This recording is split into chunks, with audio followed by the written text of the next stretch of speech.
सर्व अच्युत गोत्रे बंधू आणि भगिनी, त्याचप्रमाणे साधू संतांना दंडोत प्रणाम. आज आपण सत्संग नंबर 120 मध्ये प्रवेश करत आहोत. गेली अनेक संघापासून आपण परमेश्वरांनी सांगितलेली जी आचार प्रणाली आहे, तत्व प्रणाली, त्याचं चिंतन करतोय. कारण अनेक सद्भक्तांच्या मनामध्ये धर्माच्या, आचाराच्या, विचाराच्या किंवा तत्वसिद्धांताच्या अनुषंगाने अनेक असे संभ्रम असतात, न्यूनगंड असतात किंवा भीती असते. आणि तो विषय आपल्यासाठी नाही अशी एक भावना निर्माण झाल्यामुळं, अशी एक धारणा निर्माण झाल्यामुळं आपण कृतीचा विचार करत नाही. परंतु परमेश्वरांनी सांगितले जे तत्वज्ञान आहे किंवा आचार आणि विचार प्रणाली आहे, ती जीवासाठी सांगितलेली, जीवाच्या हितासाठी सांगितली, जीवाच्या भल्यासाठी सांगितली. ती अत्यंत उच्च लेवलची, म्हणजे श्रेष्ठ लेवलच्या जरी असली तरी जीवाला जसं समजेल, जीवाला जसं झेपेल, जीवाला जसं कळेल, त्या अनुषंगाने परमेश्वराने अत्यंत सोपं करून हे तत्वज्ञान आपल्याला सांगितलं आहे. मग आपण ते दृष्टांताच्या माध्यमातून त्याचा विचार करू शकतो, लीळेंच्या माध्यमातून विचार करू शकतो, सूत्रांच्या माध्यमातून विचार करू शकतो. अत्यंत छोट्याशा प्रसंगानुरूप सुद्धा परमेश्वर खूप मोठं तत्वज्ञान सांगतात. आणि ते तत्वज्ञान समजण्यासाठी अत्यंत सोपे, सरळ आणि आपल्या दररोजच्या ऐकण्यात, पाहण्यात असलेले जे दृष्टांत आहे, ते आपल्याला त्या दृष्टांताद्वारे आपल्याला समजवलेलं आहे. परंतु तरी आपण योग्य पद्धतीनं ते न हाताळल्यामुळं किंवा न अभ्यासल्यामुळं या तत्वज्ञानाविषयी आपल्या मनामध्ये एक संभ्रम किंवा भीती किंवा न्यूनगंड तयार होत असतो. ज्यावेळेस आपण प्रॅक्टिकली बघायला सुरुवात करतो, तेव्हा लक्षात येतं की आपण हे करतोय किंवा करत आलो किंवा करू शकतो. आणि त्या अनुषंगाने आपण जीव, देवता, प्रपंच आणि परमेश्वर या चारही पदार्थाचं कार्यकारण स्वरूप लक्षण बघितल्यानंतर परमेश्वरांनी सांगितलेल्या तत्वज्ञानातले अनेक विषय आपण हाताळले. आणि त्यानंतर आचाराच्या अनुषंगाने आपण गेली अनेक सत्संगापासून चिंतन करत आहोत. आचार प्रकरणामध्ये आपण बघितल्यानंतर, चिंतन केल्यानंतर आपलं असं लक्षात येतं किंवा आलं की अनेक सूत्र आपण आजही या अवस्थेत, मग नामधारक असेल, वासनिक अवस्थेत असताना, कौटुंबिक जबाबदाऱ्या सांभाळत असताना, व्यावसायिक किंवा नोकरीच्या जबाबदाऱ्या सांभाळत असताना सुद्धा हा करू शकतो. या समाजात राहत असताना आपण धार्मिकता कशा पद्धतीनं करता येऊ शकते आपल्याला, त्या अनुषंगाने आपण चिंतन केलं. आणि त्याच्यामध्ये बऱ्याच सद्भक्तांचे प्रतिक्रिया आल्या की या गोष्टी आपण करतच होतो, किंवा जरी करत नसेल तर या बाजूने आता आपण विचार तरी करू शकतो. आणि त्या अनुषंगाने आपण चिंतन केल्यानंतर 289 सूत्रांपैकी 238 सूत्रांचं चिंतन आपण केलं. आणि ते सूत्र आपण करण्यासारखी आहे, करू शकतो, या अनुषंगाने केलेलं आहे. या होकारात्मक विचाराने जेव्हा आपण चिंतन करतो किंवा त्या दृष्टीने जेव्हा आपण त्या बघतो, त्यावेळेस आपल्यामध्ये ती धारणा, ती भावना निर्माण होते आणि त्या करण्याचा विचार आपण करतो. जेव्हा एखादी गोष्ट आपण करण्याचा विचार करतो, तेव्हा 50% आपण ती केलेली आहे असं समजलं जातं. आणि त्यानंतर फक्त कृतीचा विषय येतो. कारण कोणतंही कर्म पहिले विचार केलं जातं, चिंतन केलं जातं, नंतर वाचिक केलं जातं आणि नंतर मग प्रारब्ध होतं. तसंच त्याच अनुषंगाने जर आपण याचा अभ्यास नाही केला तर आपल्याकडून विचारच होणार नाही, चिंतनच होणार नाही. आणि म्हणून त्या अनुषंगाने आपण अभ्यास करतोय. अभ्यास केल्यानंतर आपण ते चिंतन केलंय, विचार केलेला आहे, आणि बरेचसे सद्भक्त त्या कृतीवर जाण्याचा प्रयत्न करताय. खरं म्हणजे त्या गोष्टीमध्ये सातत्य असणं अत्यंत गरजेचं आहे. आज केलं, उद्या सोडलं, याला काही अर्थ नाही. जेवण आपण दररोज करतो, दात आपण दररोज घासतो, आंघोळ आपण दररोज करतो, नोकरी असेल तर नोकरीला आपण दररोज जात असतो, व्यवसाय असेल तर व्यवसायामध्ये दररोज आपण आपली ताकद, एनर्जी लावत असतो. म्हणून त्यातून काहीतरी रिझल्ट भेटतो, काहीतरी आपल्याला त्यातला नफा मिळत असतो. तसंच अध्यात्माचं, आचारा विचाराचं आहे, तत्वाचं आहे.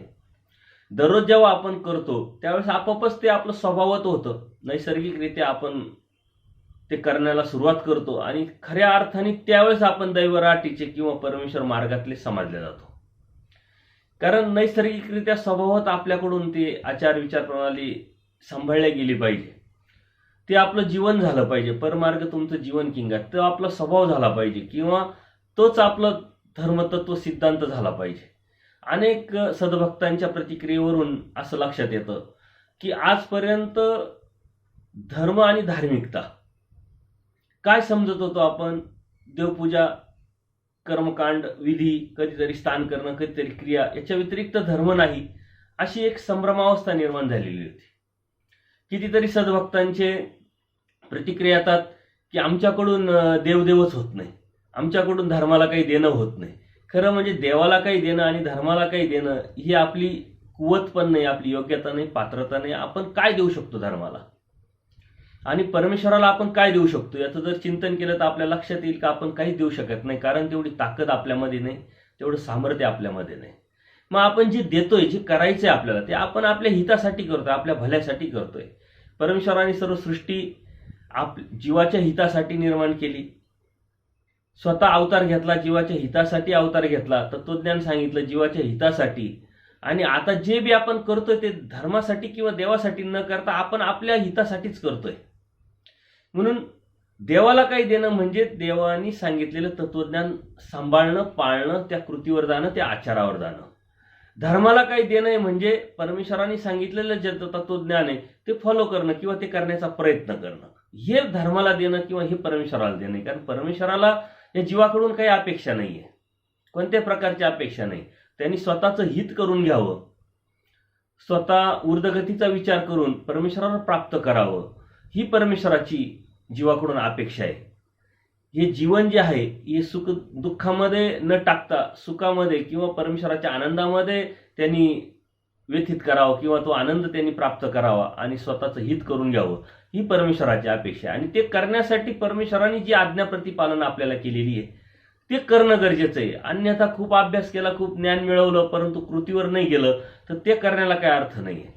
किंवा खूप अनेक स्थानं आपण करत राहिलो, सारखे स्थानं करणं आहे, काही आपल्याला देवपूजा असते ती करणं आहे, किंवा पंगत देणे, क्रिया करणं आहे, यातून आपलं योग्यता वाढेल, यातून धर्माच्या ठिकाणी आपली आवड निर्माण होईल, वेद निर्माण होईल. परंतु परमेश्वराला प्राप्त करण्याच्या अनुषंगाने जे आपण धार्मिकता करतोय किंवा परमेश्वराने आपल्याला जो बोध दिलेला आहे परमेश्वराच्या प्राप्तीसाठी, तो मिळवण्यासाठी मात्र परमेश्वराने सांगितलेली जी आचार प्रणाली तीच आपल्याला करावं लागेल. परमेश्वराने आचार्यांच्या माध्यमातून, निमित्तातून आपल्याला स्पष्ट सांगितलं, अयोग्य जीवाला परमेश्वर म्हणता मीच योग्य करल. कारण जीवामध्ये तेवढी ताकदच नाहीये, तो कोणत्या तरी दोषामध्ये अडकलेला असल्यामुळं तो परमेश्वराला प्राप्त करेल एवढं सामर्थ्य त्याच्यामध्ये नाहीये. परंतु जे परमेश्वराला करायचंय, बोध देण्याचं काम किंवा प्राप्तीचं काम, ते परमेश्वर करणार आहे. जीवानी फक्त परमेश्वराने सांगितलेलं जे तत्वज्ञान आहे ते आचरायचंय आणि त्या आचरणाच्या माध्यमातून आपल्यामध्ये अंतर्बाह्य बदल करून घ्यायचा आहे. तो बदल परमेश्वराला अपेक्षित आहे आणि तो बदल हा आचाराच्या कृतीच्या माध्यमातून होत असतो. आचार कृती जेव्हा आपण करायला सुरुवात करतो तेव्हा आपोआपच त्याग घडत असतो आणि त्या त्यागातून परमेश्वर प्राप्तीचा जो रस्ता आहे तो आपल्याला भेटत असतो किंवा आपण त्या रस्त्याने चालत असतो. धर्माविषयी अनेक समज आहे, गैरसमज आहे, त्यातून प्रतिक्रियेतून आमच्या लक्षात येतंय. त्या प्रतिक्रिया वेळोवेळी आपण त्यावरती चिंतन पण करतोय. पण अत्यंत बोलकी प्रतिक्रिया एक सद्भक्ताची आहे की मी देवाला काही देऊ शकत नाही किंवा धर्माला मी खूप काही वेळ देऊ शकत नाही, धर्मासाठी मला काही करता येत नाही, ही त्याची तळमळ, हे त्याचं दुःख आहे. ते दुःख सुद्धा योग्यतेला पात्र त्याला ठरवणार आहे. परंतु आपण धर्माला काय देऊ शकतो, काय द्यायचं आहे हे जर समजलं नाही तर आपण त्या संभ्रमावस्थेतून आपण बाहेर पडू शकत नाही. म्हणजे त्याला सांगण्याचं त्याचं तात्पर्य काय होतं, कमी स्थानं खूप करू शकत नाही, मी क्रिया खूप करू शकत नाही, मी देवपूजा वगैरे खूप वेळ करू शकत नाही. खूप वेळ देवपूजा केली म्हणजे परमेश्वर प्राप्त होणार आहे असं नाहीये.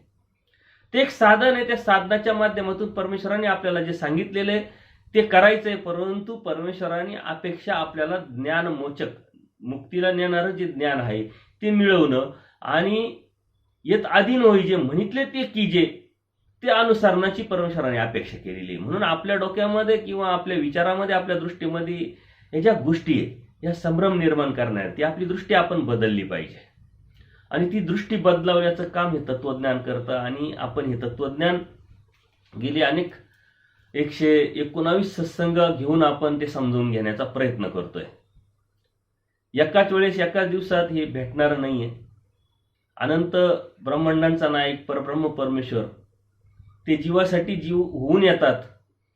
जीवाचे देह धर्म जीव धर्म स्वीकारतात, वाडोवेळी फिरतात आणि योग्य अधिकारी जीवाला निमित्त करून आपल्याला हे तत्वज्ञान परमेश्वराने सांगितलेलं आहे. स्वतः कृती करून दाखवलेली आहे. आता त्या अवस्थेला जाणं एवढं सोपं नाहीये, परंतु अवघड मात्र नक्कीच नाही. कारण अवघड असतं तर यदा कदाचित परमेश्वराने एवढा उपद्याप केला नसता.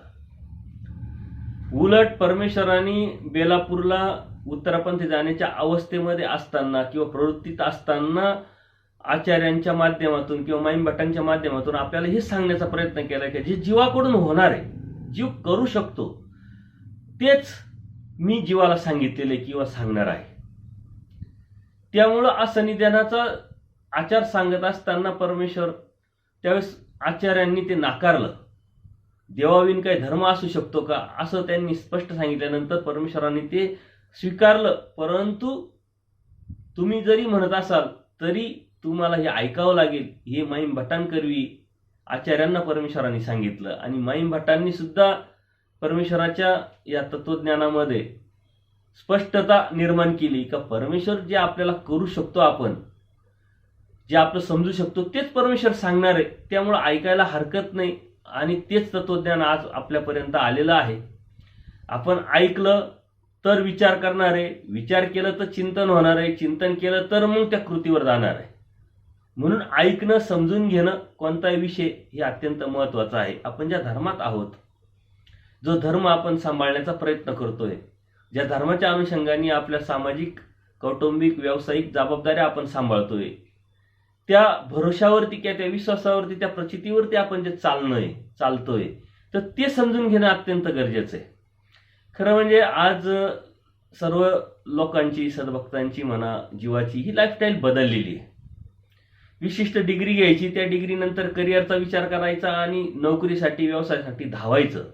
ती वेळ त्याच्यामध्ये इतकी दिल्या जाते, परंतु योग्य पद्धतीनं तत्वज्ञान न समजल्यामुळं, धार्मिकतेचं किंवा संस्काराचे व्यवस्थित आकलन न झाल्यामुळं हा माणूस धावतोय.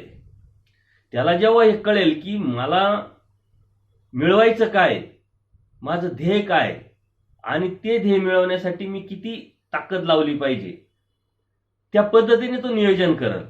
खरं म्हणजे जर आपण पूर्वीच्या लोकांचा आणि आजच्या लोकांचा जर विचार केला, पूर्वीच्या लोकांना 2-2, 5-5, 4-4, 8-8 मुली होत्या. 8-8, 10-10 मुलं असताना सुद्धा त्यांना खूप मोठं टेन्शन घ्यायचं कारण नव्हतं, घेत नव्हते, ट्रेस नव्हता. अगदी नैसर्गिकरित्या जे आपले कर्तव्य ते पार पाडत होते. त्यांचे मुलं मुली मोठे झाले, त्यांचे जे व्यवसाय असेल, नोकरी असेल, लग्न असेल, सामाजिक जबाबदारी, कौटुंबिक जबाबदारी त्यांनी पण सांभाळली. आज त्या मानाने जर तुलना केली तर आज फक्त एखादा मुलगा, एखादी मुलगी, याच्या व्यतिरिक्त खूप मोठं अपत्य नसतं. कितीतरी लोक तर एका मुलावरती आणि अनेक लोक एक मुलगा, एक मुलगी एवढ्यावरतीच थांबतात. विज्ञानाने त्या गोष्टी उपलब्ध करून दिलेल्या असल्यामुळं त्याचा उपयोग करून अनेक सद्भक्त एका मुलीवर, एका मुलावरती थांबतात. तरी आईवडिलांना एवढं टेन्शन असतं त्याच्या करिअरचं, त्याच्या विचाराचं, त्याच्या कौटुंबिक जीवनाचं. एका मुलासाठी एवढं ताकद, एवढी एनर्जी लावण्याची खरंच गरज आहे का? कर्तव्य म्हणून आपण जे पाळायचंय ते पाळलं पाहिजे आणि ते आपण पाळत आलो. भविष्यात जेव्हा तो मोठा होईल त्यावेळेस आपोआप त्याला जबाबदाऱ्या कळतील आणि तो त्या जबाबदारी स्वतःसाठी, करिअर, स्वतःच्या हितासाठी तो विचार करून पुढे जाईल. आपलं आईवडिलांचं काम एकच आहे की धर्माचे संस्कार देणं. आपण नेमकं तिथं कमी पडतोय. धर्म सांगत नाही, धर्माचे संस्कार देत नाही, तत्वज्ञान सांगत नाही, आचार विचार प्रणालीतून त्याचं ध्येय त्याला अधोरेखित करत नाही.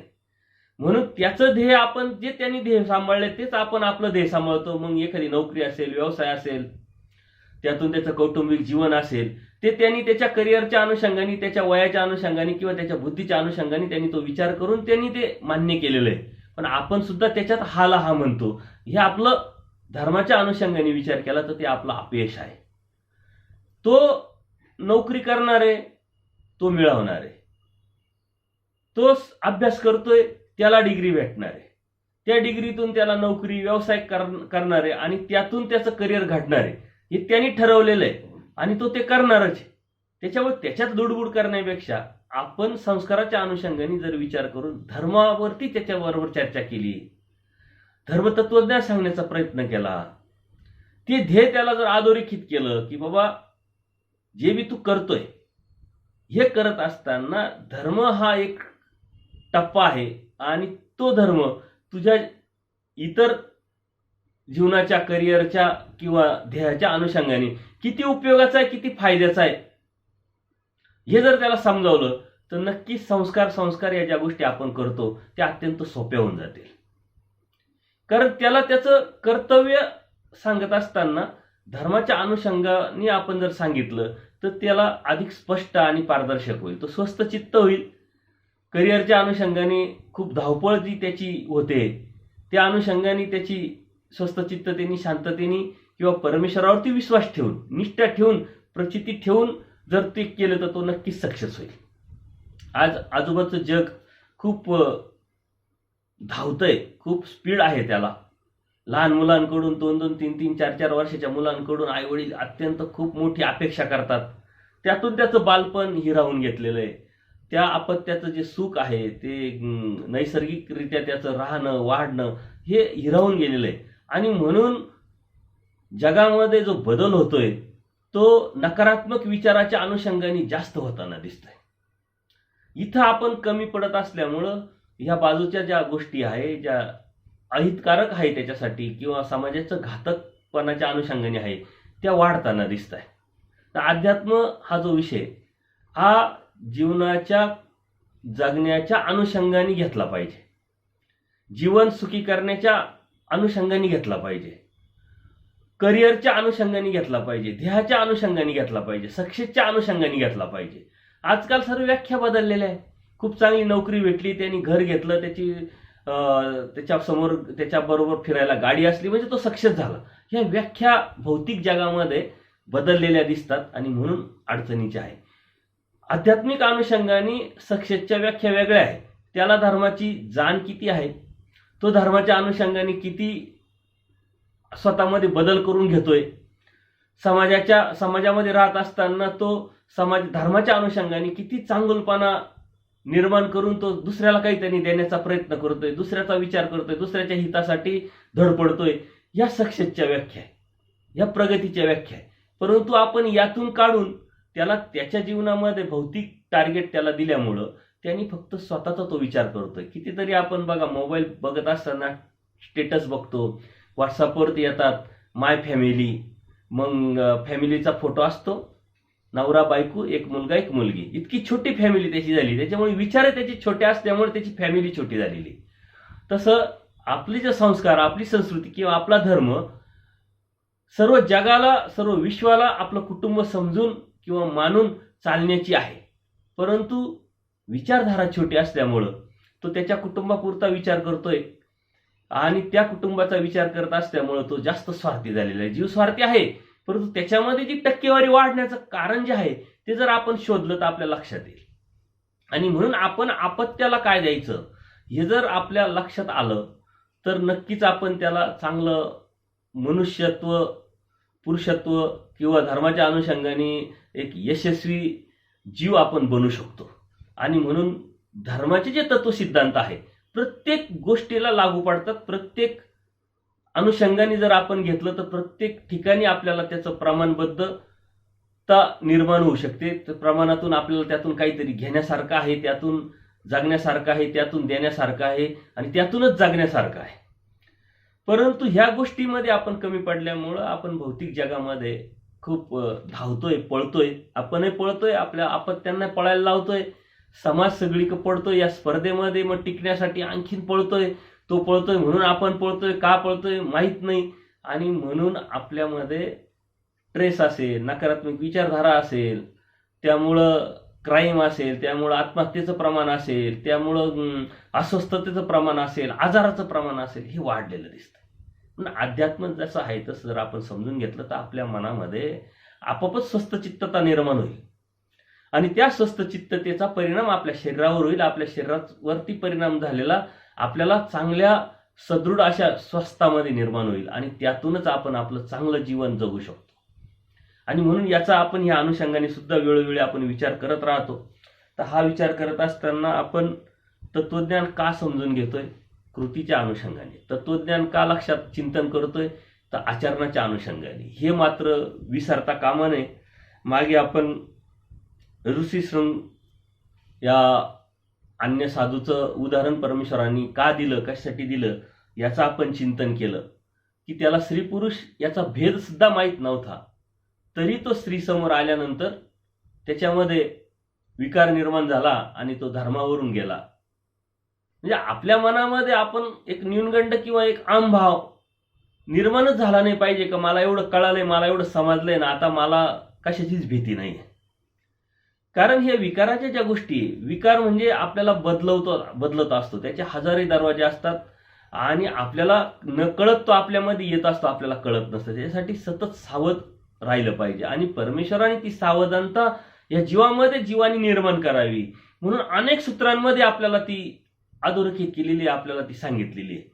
बरं, त्यापासूनच आपण धर्मापासून जात नाही का? तर पुढे परमेश्वराने सांगितलं द्रव्य संबंध साक्षी न ठाकावे. म्हणजे द्रव्य म्हणजे पैशाचा जिथं जिथं संबंध येईल त्या ठिकाणी साक्षीला आपण राहिलो नाही पाहिजे. आता भौतिक जगामध्ये पैसा मिळवणं हेच आपल्या जीवनाचं टार्गेट झालेलं आहे, परंतु ते एक साधन आहे आपल्या जीवन जगण्यासाठी. जसे कपड्याची गरज आहे, जेवणाची गरज आहे, जशी गाडीची गरज आहे, घराची गरज आहे, अन्न वस्त्र निवारा हे साधन म्हणून आपण बघत असतो. ते जीवनाची जगण्यासाठी आपल्याला त्याची गरज वाटते. तसंच पैसा हे गरज आहे किंवा ते साधन आहे असं आपण जर समजलो तर ते साध्यापर्यंत किंवा साध्याचं ठिकाण किंवा साध्याच्या अनुषंगाने आपण त्याचा विचार करणार नाही.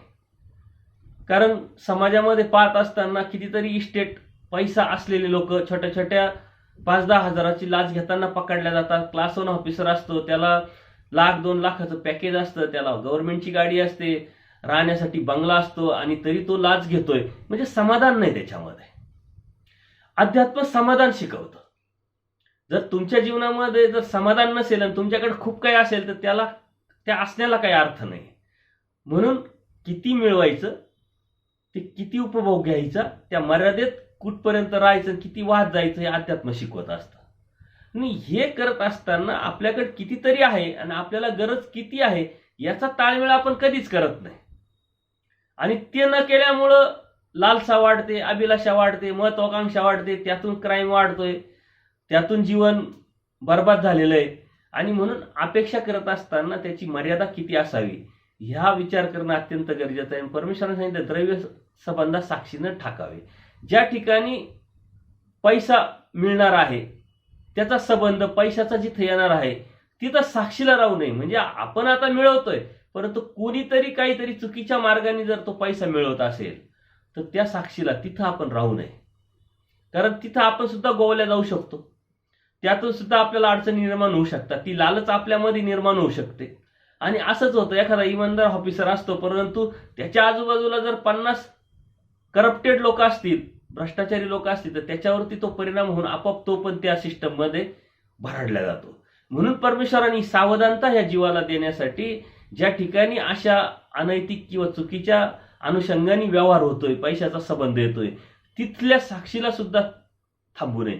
खरं म्हणजे आता अनुसरलेल्या पुरुषाच्या अनुषंगाने, साधकाच्या अनुषंगाने परमेश्वरांनी हे सूत्र सांगितलेले. जिथं पैशाचा संबंध येईल तिथं त्या साधकाचा प्रश्नच येत नाही, संबंधच येत नाही, त्यांनी राहू पण नाही. आजची परिस्थिती जरी आपल्याला नजरेला बदललेली दिसत असली पण परमेश्वराने जे तत्वज्ञान सांगितलंय ते मात्र खोटं नाही, ते खरं आहे. म्हणून जो पाळेल त्याला त्याचा फायदा होईल. आचार्यता याचा धर्म, ज्याने ते स्वीकारलंय त्याचा त्याला फायदा होईल. पण आपण ह्या आपल्या जीवनामध्ये राहत असताना जर एखाद्या व्यक्तीला उधारी देत असेल, एखाद्या व्यवहाराबरोबर जोडत असेल आणि आपल्याला त्यांची दोघांची गॅरंटी नसेल तर आपण साक्षीला का ठाकावं? समोरचा देणारा काय म्हणतोय, तुम्ही म्हणत असाल तर मी देतो, आणि घेणारा काय म्हणतोय, तुला हा म्हणायला काय हरकत आहे, तू हा म्हण. तिथं मात्र आपल्या मनामध्ये जर शाश्वतता नसेल, गॅरंटी नसेल, त्यांच्याविषयी आपल्या मनामध्ये जर शंका असेल तर अशा ठिकाणी आपण साक्षीला राहू नये. अशा पद्धतीनं परमेश्वराने तत्वज्ञान आपल्याला सांगितलंय का द्रव्याच्या सन्मुख म्हणजे जिथं जिथं अनैतिक पैसा, चुकीचा पैसा, कारण अनैतिक पैसा जरी मिळवला तर तो कोणत्या उपयोगाचा नाही. कारण अनैतिक पैसा आला तर अनैतिक विचार येतात, अनैतिक आचार निर्माण होतो, अनैतिक लोकच निर्माण भेटतात आणि अनैतिकच कृत्य आपण करतो. म्हणजे त्यातून आपलं दुःख दुःख दुःख मिळवण्यासाठीच आपलं ते सुरू होऊन जातं.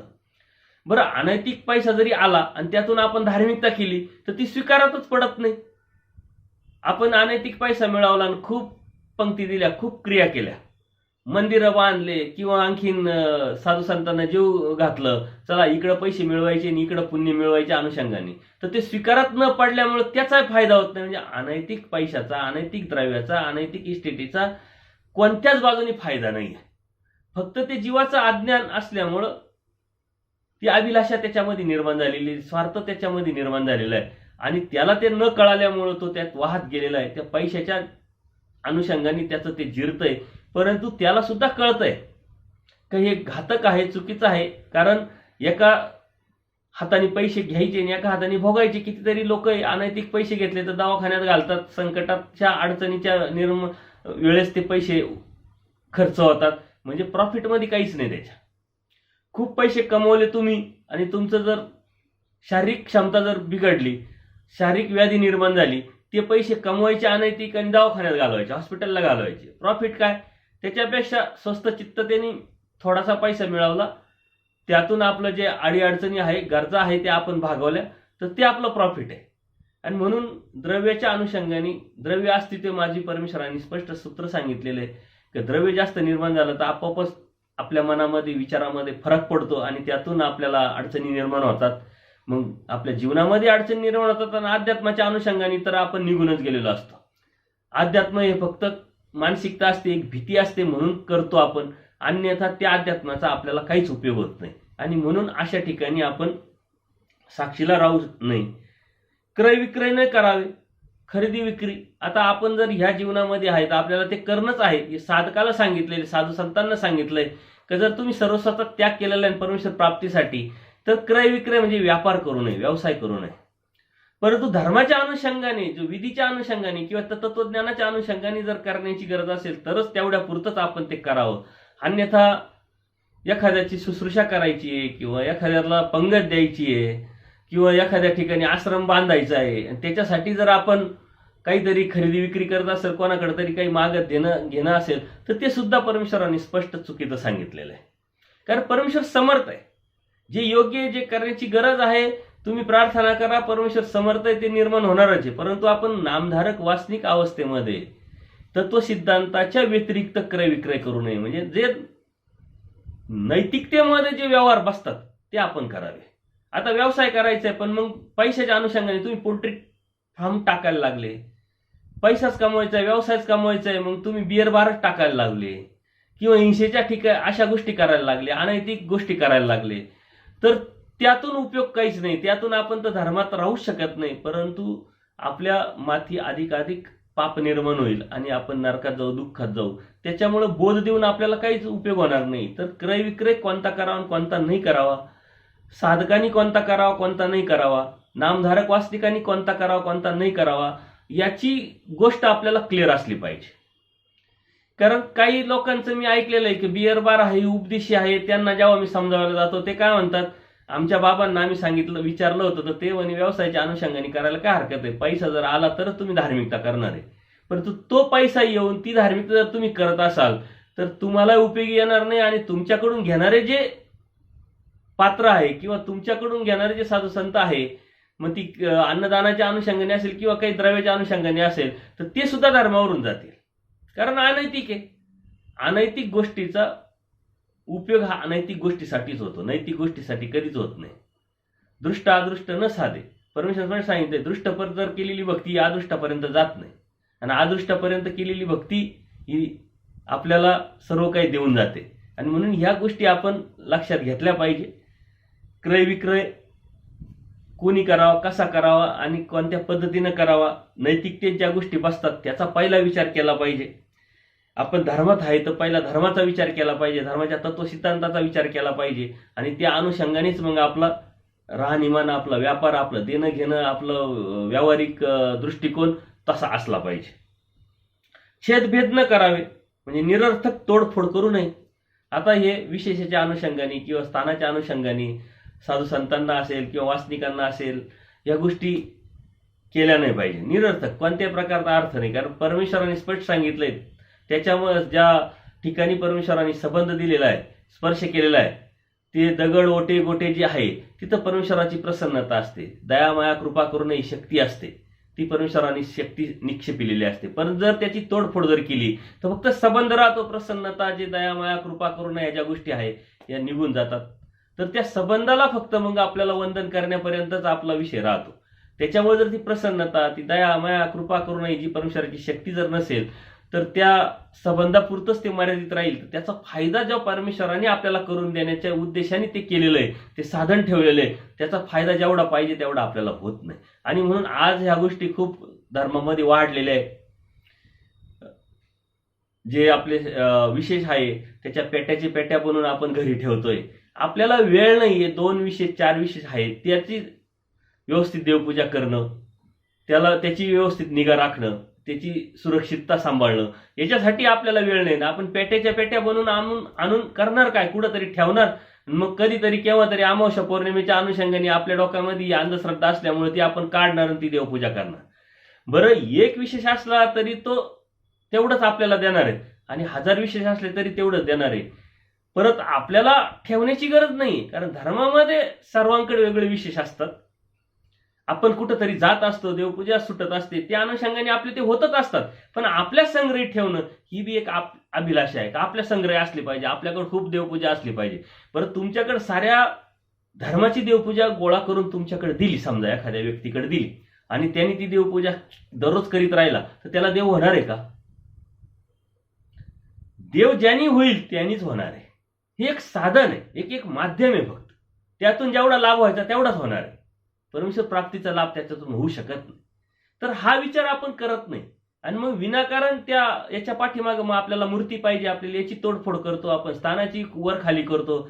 850 वर्षापासून जे स्थानं आपल्या पूर्वजांनी निर्माण केलेले आहे, जे जसे आहे तसे जर सांभाळले तर पुढच्या पिढीला त्याचा फायदा होणार आहे, उपयोग होणार आहे. परंतु अभिलाषेपोटी, हवेसापोटी आणि पैशाच्या जोरावरती अनेक लोक या गोष्टी करताना दिसतात. ते अत्यंत चुकीचं आहे. परंतु आज समाजामध्ये यांची पैशाच्या अनुषंगाने जास्त प्रभाव, जास्त उपाधिमंत असल्यामुळं त्या गोष्टी चालत असतात.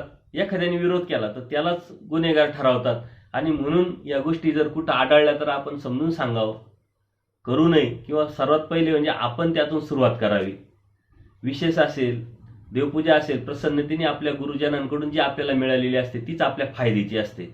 त्याच्यामुळं परमेश्वराने त्याच्यावरती अगदी स्पष्टता आलेली आहे, आणि ती स्पष्ट विचार मांडून, आपल्याला तत्वसिद्धांत मांडून आपल्याला सांगितलेलं आहे. म्हणून विनाकारण तोडफोड करणं, छेदभेद करणं हे करू नये. आता त्या अनुषंगाने जर दुसरा विचार आपण केला दुसऱ्या दृष्टीनं, छेदभेद म्हणजे भेदाभेद, तुझं माझं, छोटं मोठं लहान भेद, हे आपण करू नये समाजामध्ये. छेद म्हणजे एकामेकाविषयी चुकीचं काहीतरी सांगून एकामेकाला तोडणं एकामेकापासून, हे आपण करू नये. कारण हे बी सर्वात मोठं पाप आहे, हे सर्वात मोठं दोष आहे, आणि त्या दोषापासूनच, धर्मापासून आपण त्या दोषामुळे जाऊ शकतो. म्हणजे विशेषाच्या स्थानाच्या अनुषंगाने घ्या, सामाजिक जीवन जगत असताना आपण कोणाविषयी काहीतरी चुकीचं सांगून त्यांच्या मैत्रीमध्ये फूट पाडणं, त्यांच्या नात्यामध्ये फूट पाडणं, हे छेद केल्यासारखं आहे. भेद, कोणाला तरी छोटं म्हणणं, कोणाला तरी ह्या जातीचा, कोणाला तरी त्या संप्रदायाचा, कोणाला तरी त्या धर्माचा, असं म्हणून आपण तो भेद निर्माण करणं, यातून धर्मापासून जाणं, हे आपण करू नये. हे आपण लक्षात घेतलं पाहिजे. तुम्हा आवडी नावडी न व्हावे, साधकाने आवडी नावडी करू नये. तर आवड निवड साधकाला असू नये, आपण सुद्धा त्या गोष्टी करू शकतो. मग कपड्याच्या बाबतीत असेल, जेवणाच्या बाबतीत असेल, किंवा एखादी वस्तू घेण्याच्या बाबतीत असेल, आपण चिकित्सकपणे त्याच्यावरती आपण ती समजून घेतली पाहिजे, जाणून घेतली पाहिजे. योग्य पद्धतीने आपल्याला ती घ्यायची आहे, ती आपण समजून घेतली पाहिजे. परंतु आवड निवड, आपल्याला आवड आहे म्हणून आपण ती घ्यायची, ते चुकीचं आहे. गरज आहे म्हणून ती घेणं ती वेगळं, आणि आवड आहे म्हणून घेणं हे वेगळं. कितीतरी अशा गोष्टी आपल्याकडे संग्रह असतील का आपल्याला आवडतात म्हणून आपण घरी आणलेले आहे. त्याची गरज किती आहे किती नाही त्याचा विचारच आपण केलेला नाहीये, आणि त्या अनुषंगाने संग्रह न करावा हे परमेश्वराने आपल्याला सांगितलंय. संग्रह कशाचा करावा, संग्रह कशाचा नाही करावा, यातून आपल्याला जे गरजेचं आहे ते आपल्याकडे असलं पाहिजे. ती आपल्याला एक सवय लागेल. गरजेपुरतं घेण्याचं, गरजेपुरतं ठेवण्याचं, गरजेपुरतं सांभाळण्याची ती सवय जर लागली तरच पुढे त्यागाच्या अनुषंगाने त्याचा उपयोग होणार आहे. जर ती सवय जर नसेल तर विनाकारण संग्रह करताना आजही काही कमी लोक दिसत नाही आपल्याला. कारण नसताना त्याग केलेला आहे परंतु संग्रह मात्र आपल्यापेक्षा जास्त आहे. तर ह्या ज्या गोष्टी आहे या सवयीचा परिणाम असतो.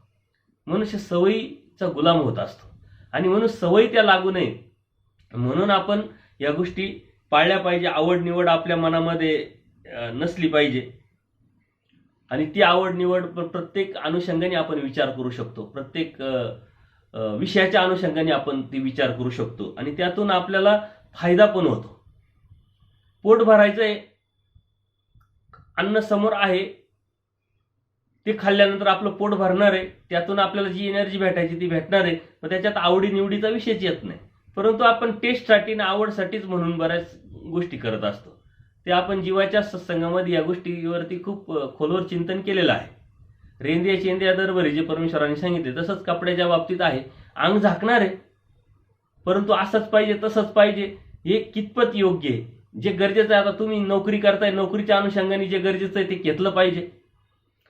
एखादा व्यवसाय करताय, त्या व्यवसायाच्या अनुषंगाने व्यवहारात राहत असताना त्या गोष्टी केल्या पाहिजे. कारण याच्यासाठी आपल्याला पूजनीय माईम भटांची ही जी गोष्ट आहे किंवा ही जी लीळा आहे या आपण समजून घेतल्या पाहिजे. पूजनीय माईम भटांनी त्याग केलेला होता पण रुद्रपूरला गोविंदप्रभू बाबांच्या सेवेत असताना ते व्यापार पण करायचे आणि धर्म पण सांभाळायचा. पण तो व्यापार त्यांच्या घरच्या कामासाठी किंवा कुटुंबासाठी किंवा संसारासाठी नव्हता. तो व्यापार होता धर्मासाठी. ते त्यातून जे मिळायचं ते धर्मासाठी लावायचं. त्यांनी जे मिळवलं त्यातूनच राजमठ त्यावेळेस पूजनीय माईम भट्टांनी घेऊन आपल्यासाठी ठेवलेला आहे. म्हणजे हा दूरदृष्टिकोन त्यांच्याकडे होता. परंतु त्यावेळेस ते करायचे, ज्यावेळेस ते व्यापाराला जायचे तर वेगळे कपडे असायचे. कारण व्यापाराला जाताना जर कळकट मळकट कपडे घातले तर कोण त्यांच्याकडून तो व्यापार पूर्ण करून घेणार आहे. त्यांच्यावर संशय निर्माण करते, त्यांच्याकडून तो व्यवहारच पुरा होणार नाही. म्हणून त्या पद्धतीने कपडे घालायचे. पण तेव्हा तिकडून जेव्हा येतात तेव्हा भिक्षुकांचे कपडे घालून मग भिक्षा मागायचे. आणि भिक्षेला जेव्हा जातात तेव्हा तेच लोक त्याच गावात व्यापार करत असताना त्यांना पाहिलेलं असतं. तर त्या सोन्याचा व्यापार करणारे साधक आणि हे असं भिक्षेचं अन्न कसे खातील. गोविंदप्रभू बाबांकडे काही गायी वगैरे आहे तर त्यांना ते खाऊ घालत असतील म्हणून शिळे पाकं त्यांना आंबलेलं द्यायचं. परंतु पूजनीय माईम भट भिक्षेत आलेलं तेच आपलं आहे. भिक्षा राज्यबाई परमेश्वरांनी सांगितले सूत्र, त्याच्यावरती आपला हक्क आहे आणि तेच आपल्यासाठी आहे म्हणून तेच खायचे. आणि म्हणून गोविंदप्रभू बाबांनी सुद्धा पूजनीय माईम भटांच्या संदर्भात गौरवोद्गार काढले. सर्वनसी चक्रप्रभूंनी सुद्धा त्यांच्या बाबतीत गौरवोद्गार काढले. तर हे गौरवदा पात्र का ठरले तर त्या पद्धतीने त्यांनी बॅलन्स केला. आपल्याला सुद्धा त्याच पद्धतीने बॅलन्स करायचा आहे. तो बॅलन्स आपल्याला जमला पाहिजे आणि त्या अनुषंगानेच आपल्याला राहता आलं पाहिजे, वागता आलं पाहिजे आणि धार्मिकता सांभाळता आली पाहिजे. तुम्ही विधी निषेध न व्हावे म्हणजे विधी आचरताना साधकांनी त्याच्यामध्ये कंपल्शन हे केलंच पाहिजे, हे झालंच पाहिजे, हे आपण ठरवलेलंच आहे, त्याच्यामध्ये जे आपण अडकलेलो आहे ना त्यात लवचिकता असली पाहिजे. एखाद्या वेळेस कधीतरी खूप गडबडीत आपण असतो, सकाळी उठतो, पटपट आंघोळ करतो, काय असेल ते आणि पळतो आपण. आणि कधीतरी पुढे गेल्यानंतर आपल्या लक्षात येतं आज देवपूजाच आपण केली नाही. जरी देवपूजा केली तर आपण दिवाच लावला नाही, जरी लावला तर अगरबत्तीच लावली नाही, अगरबत्तीने लावली तर आपण आरतीच म्हटली नाही, दंडतच घातले नाही आणि मग पूर्ण दिवस आपला अस्वस्थ होऊन जातो. का तर आपल्या डोक्यामध्ये ते आपण कंपल्शन करून टाकलेलं आहे. परमेश्वर भावाचा भूकेला आहे, हे केलंच पाहिजे. संस्कारांनी आपल्याला विधीने विधी स्फुरतो, विधी अविधी परिहारत हे आपण केलंच पाहिजे. परंतु कधीतरी केव्हा तरी आपल्याकडून कळत नकळत या गोष्टी जर घडल्या तर त्याच्यामध्ये आपण जे गिल्टी फील किंवा आपल्याला दोषी आपण समजतो तसं मनात आलं नाही पाहिजे. कारण मला प्रतिक्रिया येत असतात, आज मी असं असं केलं पण माझ्याकडून असं असं चुकलं, मग आता काय मला दोष लागल का, मला माझं पाप घडलं का. इतक्या बालिशपणाच्या प्रतिक्रिया येतात कधी कधी तुम्हाला सांगावशा वाटत नाही अत्यंत, की बाबा आज मला घाई होती त्याच्यामुळे मी जेवण करायला बसलो आणि जेवण करता करता जेवण झाल्यानंतर माझ्या लक्षात आलं का मी देवाचं आठवणच केली नाही, स्मरणच केलं नाही. कारण देवाने तर सांगितलंय जेवताना किंवा झोपताना तुम्ही मला आठवलं पाहिजे, पण ते नाही आठवलं, आता मला दोष लागेल का, मला पाप लागेल का? आता दोषाचा आणि पापाचा त्याच्याशी काही संबंध नसतो. उलट आपण परमेश्वराला ती प्रार्थना केली पाहिजे की माझ्याकडून असं होऊ देऊ नका देवा, माझ्यामध्ये तेवढं सामर्थ्य नाहीये. आणि ते आपण प्रत्येक गोष्टीचं जर आपण आठवण ठेवतोय, आपल्याला वेळ झालीये आणि जेवण करायची याची तर आपण आठवण ठेवली ना, मग जेवण करताना मग देवाची आपण आठवण ठेवायला पाहिजे. जर ठेवली तर ती येणार आहे. पण ते दोष किंवा पापात निर्माण करणं म्हणजे ह्या गोष्टी आपण विधी निषेध जे आहे ह्या पाळण्याचा आपण प्रयत्न करतोय. विधी जो आहे तो आता हा विधी नाही केला, माझ्याकडून नाही झाला तर मनामध्ये भीती, मनामध्ये गैरसमज, न्यूनगंड हे निर्माण करणं हे चुकीचं आहे. त्याचप्रमाणे कर्मराटीचे जे ऋतुवैकल्य वगैरे असतील, उपास तापास असेल, एकादशी आली, कारण आपण दैवराटीची जरी असलो तर समाजात राहत असताना धर्माच्या अनुषंगाने इतर सण वगैरे येतच असतात. मग नागपंचमी आली, पोळा आला, मग काय करायचं? मग आपल्यामध्ये काय निर्माण केलेलं असतं किंवा आपल्याला कोणीतरी काय सांगितलेलं असतं ते त्यांच्या पद्धतीने सहन करता, आपण आपल्या पद्धतीने सहन करा. ते नागाला पुजतात, आपण देवाला पूजा. ते चुकीचं नाही. देवाला स्नान घाला, गोडधोड करा, उपहार दाखवा, पण त्याच निमित्ताने करायला पाहिजे याची काही आवश्यकता नाही, याची काही गरज नाही, कंपल्शन करायची काही आवश्यकता नाही. ती इतकं नॅचरल झालं पाहिजे का अमावस्या कधी येते, पौर्णिमा कधी येते, नागपंचमी कधी आली, नाही तरी आजकाल या गोष्टीला काही असं खूप महत्व नाही राहिलेलं. आता लोकांना सायन्सच्या अनुषंगाने ते विचार करतात की नागाची पूजा पूर्वीपासून परंपरागत का आली, तर शेतीप्रधान देश असल्यामुळं नाग हा शेतकऱ्यांचा मित्र आहे आणि म्हणून त्याचं संवर्धन व्हावं म्हणून त्याला धर्माचं वलय दिलं गेलं, म्हणून त्याची आता पूजा व्हायला लागली. आता शेतकरी ही जातच खूप कमी झाली, शेतीशी निगडीत असलेला जो वर्ग आहे तो खूप कमी झाला. या धावपळीच्या जगामध्ये त्याचा कोणी विचार करत नाही. या सणाला आपल्याला एक सुट्टी भेटती याचा आनंद घेणारे भरपूर लोक असल्यामुळं त्याच्यामध्ये खूप काही गुंतून राहत नाही. तेच राहत नाही तर आपण का राहावं?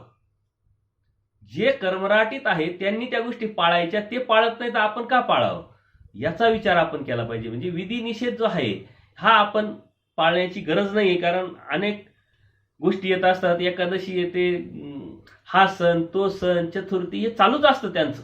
त्यांच्या अनुषंगाने जर आपण घेतलं तर आपली जी धार्मिकता आपण 1-2% करतो, ते खूप ताकद लावतात. कारण त्यांच्या महिन्यातून 4 वेळा उपवास असतो, महिन्यातून पौर्णिमा येते, अमावस्या येते, काहीतरी सण येतो, हे चालूच असतं त्यांचं कर्मकांड विधी.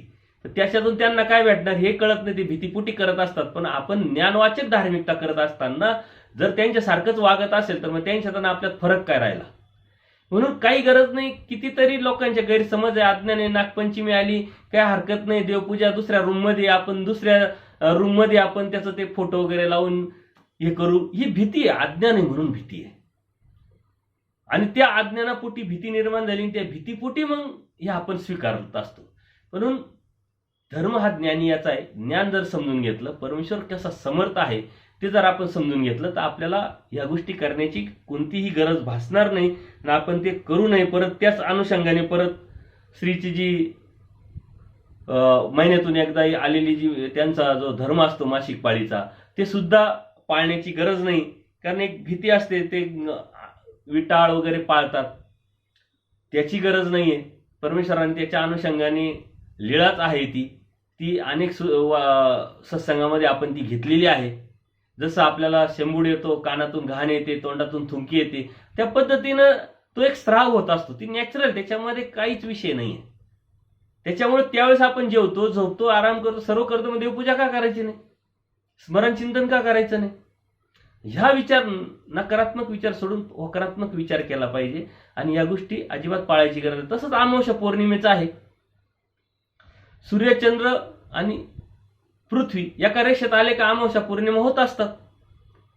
ते एक सायंटिफिकली आपल्याला कळालेलं आहे, समजलेलं आहे.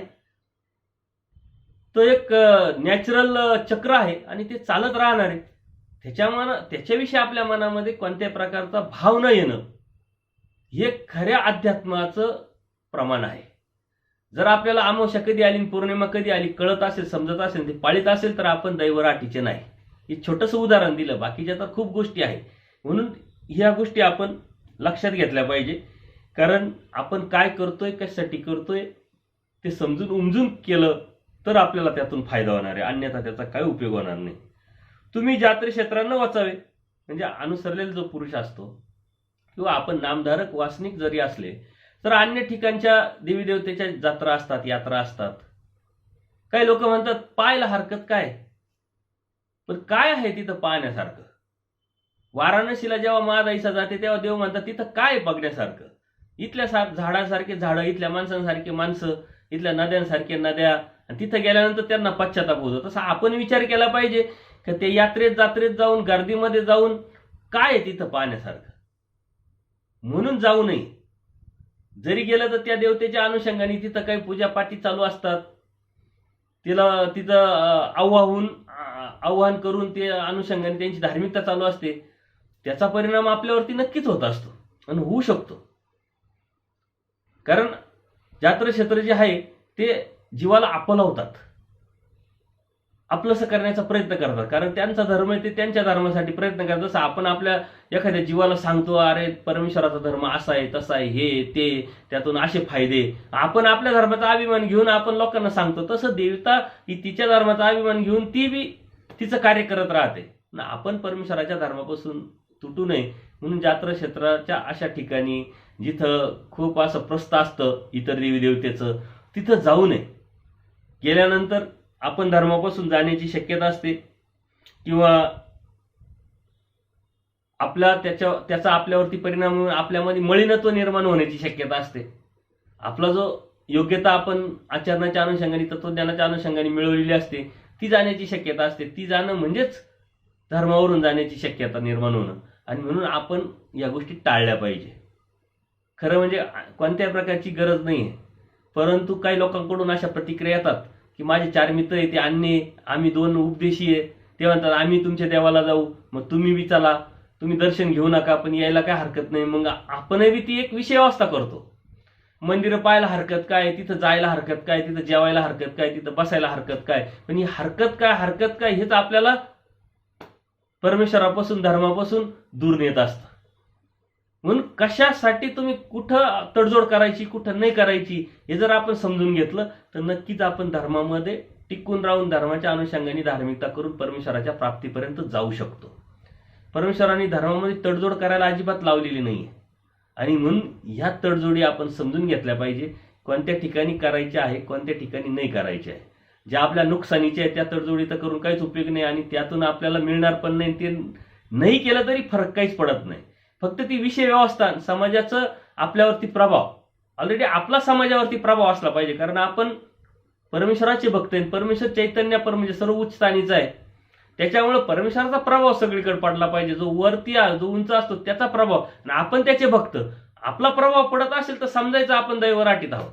आपला प्रभाव पडत नाही, दुसऱ्याचा प्रभाव आपल्यावर पडत असेल ना तर आपण समजायचं आपण कुठंतरी कमी पडतोय, आपली धार्मिकता कमी आहे, आपली विचारधारा, आपला बदल, आपलं स्मरण चिंतन कमी आहे, परमेश्वराची कृपा आपल्यावरती कमी आहे. आणि आपला प्रभाव दुसऱ्यावर पडला पाहिजे. प्रभाव पडणं म्हणजे काय, आपण सांगितलं आणि त्यांनी लगेच ऐकलं पाहिजे अशातला विषय नाही. पण निदान त्याच्या चुकीच्या गोष्टी आपण ऍक्सेप्ट न करणं, त्याच्यावरती ठाम राहणं, आणि आपण ठाम आहोत म्हणून आपण त्यांनी आपल्यासाठी जबरदस्ती किंवा आपल्याला समजून सांगण्याचा प्रयत्न न करणं, हाच प्रभाव आपल्याला अपेक्षित आहे. आणि त्या प्रभावातच आपण आपला धर्म टिकू शकतो. म्हणून आपण या गोष्टी लक्षात घेतल्या पाहिजे. पुढचे 2-3 सूत्र जे आहे ते अनुसरलेल्या साधकांसाठी आहे की आटन विजन भिक्षाभोजन करत असताना तुम्ही पुरी पाटणी न वसावे. म्हणजे छोटं गाव असेल, मोठं गाव असेल, शहरात असायला पाहिजे का, कसं असायला पाहिजे, ह्या अनुषंगाने ते सूत्र आलेलं आहे. पुढचं अत्यंत महत्वाचं सूत्र आहे की आपण कवनाची ताती न कीजे तरी आपली कवनी न करी. म्हणजे आपण जर कोणाची खोडी केली नाही, कोणाविषयी चुकीचं बोललं नाही, कोणाविषयी नकारात्मक भावना बोलल्या नाही, कोणाची बदनामी केली नाही, याचं त्याला जर केली नाही, आपण जर केलंच नाही त्याच्याविषयी, तर तो तरी का आपल्याविषयी करा. कारण आपण कुठंतरी जर सुरुवात केली तर दुसरा सुरुवात करत असतो. आपण एखाद्याला वाईट बोललो तर तो वाईट बोलत असतो. आपण त्याला आरे केलं तर तो आपल्याला कार्य करत असतो. आपण त्याला सन्मानपूर्वक मानपूर्वक जर बोललो तर तो बी आपल्याला मानपूर्वक बोलत असतो. म्हणजे सर्व काही आपल्यावरती अवलंबून आहे, आणि आपण कसं करतो त्याच्यावरती आपल्याला मिळणारं पण सुद्धा मिळत असतं. निसर्गाचा बी तोच नियम आहे, काय पेरतो तेच उगवत असतं. शेंगदाणा जर पेरला तर शेंगाच भेटणार आहे. जर चांगलं पेरलं तर चांगलंच उगवणार आहे, चांगलंच आपल्याला भेटणार आहे. आणि तो धर्माचा एक आचार आहे, तो जर आपण पाळत असताना आपल्याला दृष्टपर फायदा होतोच. कारण महात्म्याने प्रियवक्त्या परमेश्वराने सांगितलंय, जर गोड बोललं तर त्याचा आपला फायदा होणार, दृष्टपर आणि अदृष्टपण पण. तसंच परमेश्वराने सांगितलं, जर कोणाची तुम्ही जर खोडीच जर केली नाही तर ते पण तुमची कशाला खोडी कर.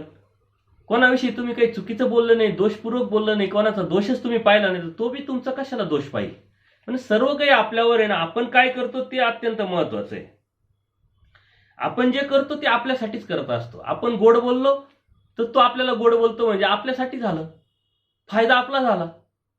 आपण दुसऱ्याविषयी चांगला विचार केला तर दुसरे आपल्याविषयी चांगले विचार करतात. दुसऱ्याला काहीतरी आपण मदत केली तर आपल्याला दुसऱ्याकडून मदत येत राहते. साऱ्या गोष्टी आपल्यातून निर्माण होत असतात आणि तो एक धर्माचा आचार आहे. आणि समाजात राहत असताना कसं राहावं, ही जीवन प्रणाली तुमची कशी असली पाहिजे हे धर्म आपल्याला शिकवतं आणि चांगल्या पद्धतीने सुंदर पद्धतीने शिकवतं. तसं जर केलं तर आपल्याला सुंदरपणे जीवन जगता येईल. आणि हे जीवन सुंदरपणे जगत असताना अध्यात्माचे आचार विचार आपल्याकडून कळत न कळत पाळल्या जातील. त्यातून परमेश्वराची प्रसन्नता सुद्धा निर्माण होऊन आपण परमेश्वराच्या मार्गावरती, परमेश्वराच्या ध्येयापर्यंत जाऊ शकतो. हे खूप काही अवघड नाही, ऑलरेडी संस्कारामध्ये येतं. आपले वडील, आपले आई वडील आपल्याला हेच सांगतात, तू कशाला खोडी करतो त्याची, म्हणजे तू कशाला करणार आहे. आपण लहानपणी असताना जर रडत रडत आलो तर आई म्हणते काय झालं, आपण म्हणतो त्यांनी मला मारलं. बरं, त्यांनी तुला मारलं तर मग तू काहीतरी केलं असेल म्हणून मारलं असेल, आई असं स्पष्ट सांगते. जर अशी एखादी आई असेल त्यांनी मारलं मग उठली लगेच त्याला मारायला गेली तर ती आई त्याला कधीच संस्कार देऊ शकत. त्यांनी मारलं म्हणजे काहीतरी कारण असेल, ते कारण सांग, व्यवस्थित योग्य असेल तर मग मी त्याला विचारायला जाईल किंवा त्याला सांगायला जाईल. तू चुकीचं वागला तर चुकीचं होणार आहे. ही संस्काराच्या गोष्टी हे धर्मात सांगितल्या. धर्म म्हणजे संस्कार आहे, धर्म म्हणजे संस्कृती आहे. हे आपण जर लक्षात घेतलं तर संस्काराच्या ज्या गोष्टी आहे त्या आपल्या कमी होऊन आपण धर्माकडे जास्त लक्ष देऊ. धर्म समजून घेऊ, धर्म समजून सांगू, म्हणजेच संस्कार घेऊ आणि संस्कार देऊ.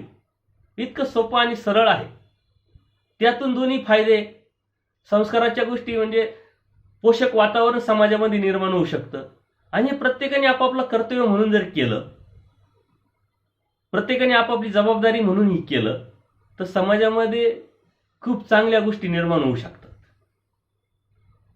कुठेतरी मी एखाद्या इंग्लिश किंवा एखाद्या लेखकाने सांगितलं होतं की महानुभव संप्रदायाचं जर तत्वज्ञान समाजाने जर स्वीकारलं तर आज जेवढे पोलीस लागतात त्याच्या निम्मेच पोलीस समाजासाठी लागतील. एवढं उच्च अंतर्बाह्य बदलावणारं आणि चांगल्या समाजासाठी चांगलं देणारं हे तत्वज्ञान आहे. आपण समाजाचा न विचार करता आपण धर्मामध्ये आहोत, परमेश्वराचे साधक म्हणून आपण वावरत असतो. परमेश्वराने आपल्याला बोध दिलेला आहे. निदान आपण आपल्यासाठी तरी विचार केला पाहिजे. जेव्हा आपण आपल्यासाठी विचार करतो तेव्हा आपोआपच समाजाला दिसत असतं, समाजावरती प्रभाव पडत असतो आणि आपलं वेगळेपण, अधोरेखित अस्तित्व आपलं दिसत असतं. त्याचा परिणाम होऊन कोणी जर सुधारलं, त्याचा परिणाम होऊन त्या निमित्ताने जर कोणीतरी आकर्षित झालं धर्माकडं तर ती एक गोमटा आहे, ती एक परमेश्वराच्या मार्गातलं काम करणं आहे आणि ते खरं धर्माला देणं आहे. आपण आपली धार्मिकता करतोय पण समाजाला काही दिलंच नाही, समाजातनी आपल्याकडून काही ते चांगुलपण घेतलंच नाही तर धर्माला आपण काही देऊ शकत नाही. आपल्यातून जेव्हा समाज काहीतरी घेतो, त्या प्रेरणेतून तो काहीतरी चांगलं करायला सुरुवात करतो तेव्हा धर्माला देणं आहे. आणि म्हणून आपण हा धर्म समजून घेताना अशा पद्धतीने समजून घेतला पाहिजे की जो समाजाला काहीतरी देण्याच्या अनुषंगाने आपल्याला देता आला पाहिजे. चालता बोलता उठता बसता आपण देऊ शकतो. त्या कृतीतून आपण धर्माला देत असतो आणि धर्म सांगत असतो, दाखवत असतो. त्याचाच परिणाम समाजावर होत असतो. म्हणून आचार हाच प्रचार आहे, कृती हीच धर्म आहे. आपण एकांतात जेव्हा असतो ना तेव्हा कसं वागतो तो म्हणजे आपल्यासाठी धर्म आहे.